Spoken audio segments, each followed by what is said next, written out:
अस्सलाम वालेकुम। चाइना ने इंडिया के ऊपर हमला कर दिया है। चाइना की फ़ौजें इंडिया के अंदर दाखिल हो चुकी हैं। चाइना जो है वो इंडिया को तबाह करने जा रहा है। इन तमाम ख़बरों से जुड़ी ख़बरें आज हम आपको देंगे। तो हम बात कर रहे थे कि चाइना जो है उसने इंडिया को अपटेक कर लिया है। चाइना इंडिया के ऊपर कब्ज़ा करने जा रहा है। चाइना इंडिया की मईशत को तबाह करने जा रहा है। क्योंकि जैसे कि हम जानते हैं कि इंडिया का और चाइना का बहुत पुराना कन्फ्लिक्ट चल रहा है और इनके दरमियान एक जंग भी हो चुकी है।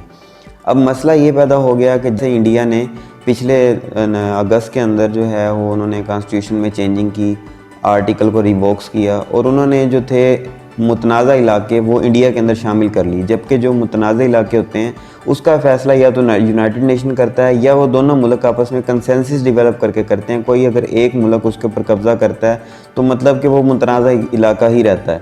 अब उसके अंदर लद्दाख था, कश्मीर था। अब कश्मीर के ऊपर तो इंडिया ने एक अपना मौक़िफ़ बनाया हुआ है कि उसके ऊपर वो कब्ज़ा करके बैठा है। अब बात आ गई लद्दाख की। लद्दाख जो है वो इंडिया क्लेम करता है कि हमारा इलाका है और चाइना क्लेम करता है कि वो हमारा इलाका है। अब इन तमाम चीज़ों को देखते हुए इंडिया ने वहाँ पर एक अपनी कंस्ट्रक्शन, एक रोड बनाना शुरू कर दिया। वो रोड बनाने का बेसिकली मकसद ये था कि वहाँ पर एक तो जब कंस्ट्रक्शन की जाती है तो उसका ये है कि वो उसकी टेरिटरी बन जाती है या उसके अंदर वो अपना वर्क करता है और वो इंटरनेशनल लेवल पे ये शो करवाता है कि ये इलाका मेरा है और मैं इसके ऊपर कुछ भी कर सकता हूँ। दूसरा जो इंडिया का फोकस ये था कंस्ट्रक्शन करने का, रोड बनाने का, कि वो अपनी जो आर्मी है, आर्टिलरीज हैं, जो अपने मतलब क्वाडकॉप्टर्स हैं या जो भी उनके आर्मी इक्विपमेंट्स हैं उनको वो मूव कर सकें टूवर्ड्स चाइना बॉर्डर। यानी कि वो चाइना बॉर्डर के ऊपर उनको भेज के, यानी कि अगर चाइना उनके साथ अटैक करता है या चाइना इंडिया के ऊपर हमला करता है या ऐसी किसी कंडीशन के अंदर उनको ज़रूरत पड़ती है तो वो उस जगह पर ईज़िली एक्सेस कर सकें। फ़र्स्ट ऑफ़ ऑल तो ये बात थी। दूसरा ये थी कि अब चाइना जो है उसने पहले तो देखा कि ये जो सिस्टम चल रहा है, उन्होंने कहा कि जी ये मुतनाज़ इलाका है, उसके अंदर ना चाइना कार्रवाई कर रहा था ना इंडिया कर रहा था। जब उन्होंने ये देखा कि ये तो मे भी शायद इंडिया जंग के लिए तैयार हो रहा है और उस जगह के ऊपर, लद्दाख के मकाम के ऊपर, वो बड़ा इंपॉर्टेंट मकाम है, वो जगह बहुत इंपॉर्टेंट है। जो लद्दाख है वो बहुत इंपॉर्टेंट जगह है क्योंकि वहाँ पर जो है अमेरिका चाह रहा है कि बहुत अरसे से इंडिया के साथ वो निगोशिएट कर रहा है कि मुझे आप वहाँ पर बेसिस बनाने दें।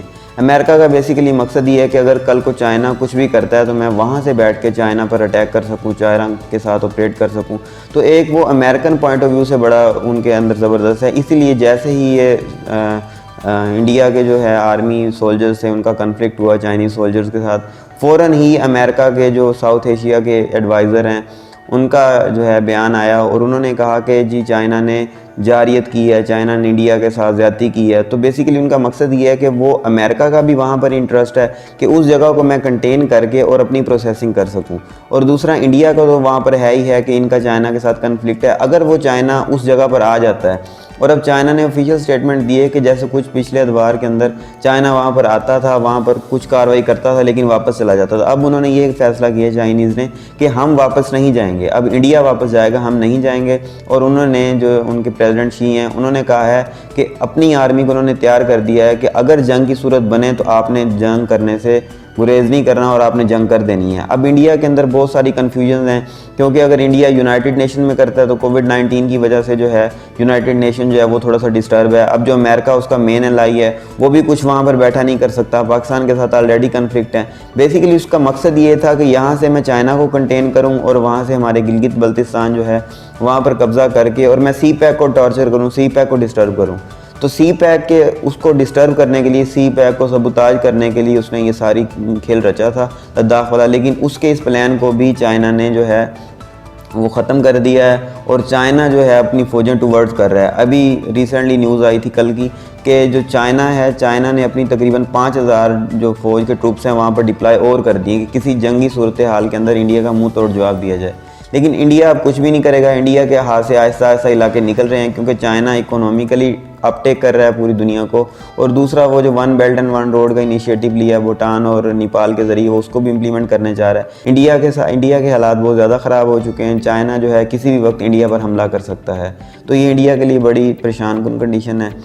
इसी वजह से जो है इंटरनेशनल मीडिया जो है उसके ऊपर बहुत ज़्यादा रिपोर्टिंग कर रहा है, इंडियन मीडिया बहुत ज़्यादा रिपोर्टिंग कर रहा है। पूरी दुनिया में ये एक बना रहे जा रहा है, इंडिया जो है अपने प्रोपोगेंडा को एडवांस कर रहा है कि जी ये चाइना मेरे साथ ज़्यादती कर रहा है या चाइना हम पर कब्ज़ा करने जा रहा है। तो ऐसा कुछ भी नहीं है, ये चाइना का ही इलाका है जो चाइना अपना वापस लेने जा रहा है, और इंडिया जो है वो शोर मचाता रहेगा, लेकिन चाइना जो है मुस्तकबिल करीब के अंदर उस इलाके को हासिल करके वहाँ पर अपनी बेसिस भी बनाएगा। इसके अंदर ये है कि जो इसराइल का प्रोपोगेंडा है वो भी नाकाम होगा, अमेरिकन का भी नाकाम होगा, इंडिया तो नाकाम हो ही चुका है। पहले वो जो है नेपाल को अपना जो है सरहद दे चुका है, जगह दे चुका है, अब चाइना ले लेगा, तो इनका कुछ भी नहीं बनने वाला।